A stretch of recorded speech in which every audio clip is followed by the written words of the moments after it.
cryptocurrency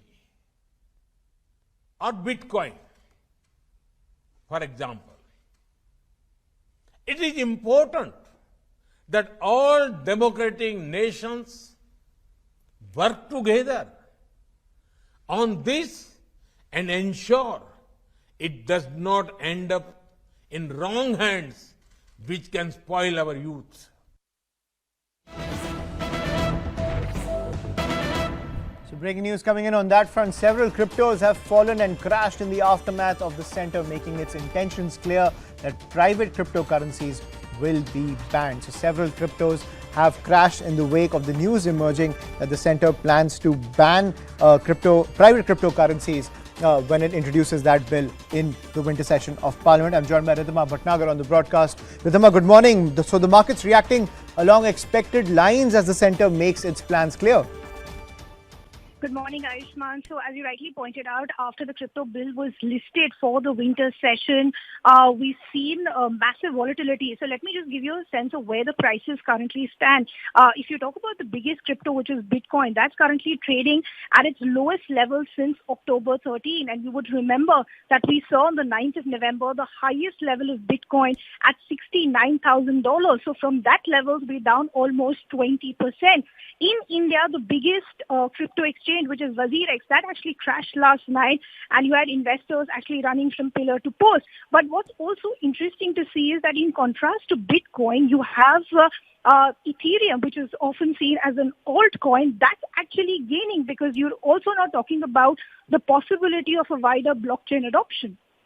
Right. Thank you, Ridhima, for joining us on the broadcast and decoding the fall in cryptos after the centre has made its plans clear to ban private cryptocurrencies. More breaking news coming in. This is from top government sources. Now, this is a CNN News 18 exclusive. Top government sources have said that there is no blanket ban on cryptos. The regulation mechanism will be in place so that it is not going to be misused. The government is concerned about underground transactions. This is not going to be recognized as legal money, as this is dangerous for the currency and taxation system of the country. The mechanism will be in place so that law enforcement agencies can trace the origin of cryptocurrency used for illegal and anti-national work. So that is what's coming in from top government sources. There will be no blanket ban on crypto. A regulation mechanism will be in place so that it's not going to be misused. I'm joined by Maria Shakil on the broadcast on this piece of breaking news. Maria, good morning. So India acting swiftly on security concerns as we have cases emerging in both the US and Europe of seizures of crypto accounts used by terror groups. Right, and that is the reason why the government sources are telling CNN News 18 that what is needed is some kind of a framework or mechanism that will ensure that this, money is not misused. The digital money is not misused by anti-terror terror groups, particularly, and for anti-national activities. What sources in the government are telling CNN News 18's investigations editor Manoj Gupta is that a regulation mechanism is what the government is looking at, and that is the reason why the bill in the upcoming winter session of Parliament becomes important, because new forms of digital money, whether publicly or privately provided, may become vectors of geostrategy is the larger sentiment. And certainly that is the reason why, if you look at it, the RBI in particular has been saying that there is need for greater discussion, need for debate in the country at large before India finally gives a go-ahead to it. But as far as blanket ban is concerned, that is really not on the cards. Right. So the centre being vigilant when it comes to security concerns surrounding cryptocurrencies. So is it the future of investing or just a big fraud? My colleague Ridhima Bhatnagar does a deep dive to understand this digital phenomenon.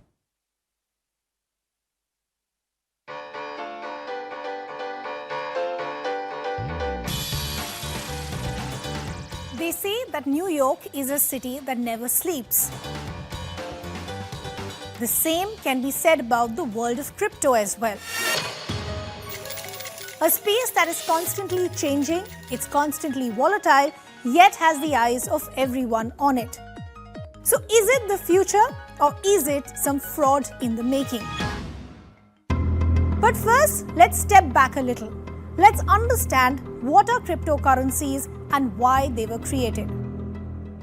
Crypto, by the basic definition, is a digital currency that you can buy, sell, exchange directly without an intermediary like a bank. Now, there are two routes to trade cryptos. Speculating their prices. Here you can use CFDs, which is contact for difference trading, or you can buy the digital currency in the hope they increase their value. Now, to trade cryptocurrencies, you need to open a crypto wallet and an account with a crypto exchange. Bitcoin, one of the most popular cryptos, was launched in 2009 by Satoshi Nakamoto, whose identity remains anonymous till date. Currently, there are 106 million people using cryptos all over the world. So what's really fueling this rally? Now, what's fueling the current crypto craze is a combination of an ambivalent regulatory environment, a global bubble, and low or no barriers to entry. The cherry on the cake, though, is a smartphone boom and cheap data availability. The crypto market is largely driven by two factors: speculation or a trend. Let me give you an example. Dogecoin, which is now a cryptocurrency with over $85 billion market capitalization, started off as a meme. Yes, that's correct. Two software engineers, Billy Marcus and Jackson Palmer, created a meme making fun of the fact that people will invest in just about anything. And that's exactly what happened. But they weren't alone. Elon Musk, the world's richest person, has put what is now being called meme numerology into Bitcoin strategies. The cryptocurrency market hit a $3 trillion market cap on the 9th of November this year, with Bitcoin and Ethereum hitting all-time highs. But that's the reality of cryptocurrency. With the highs come the lows. On the 10th of November, Bitcoin fell to $60,350, falling from a record high of $69,000.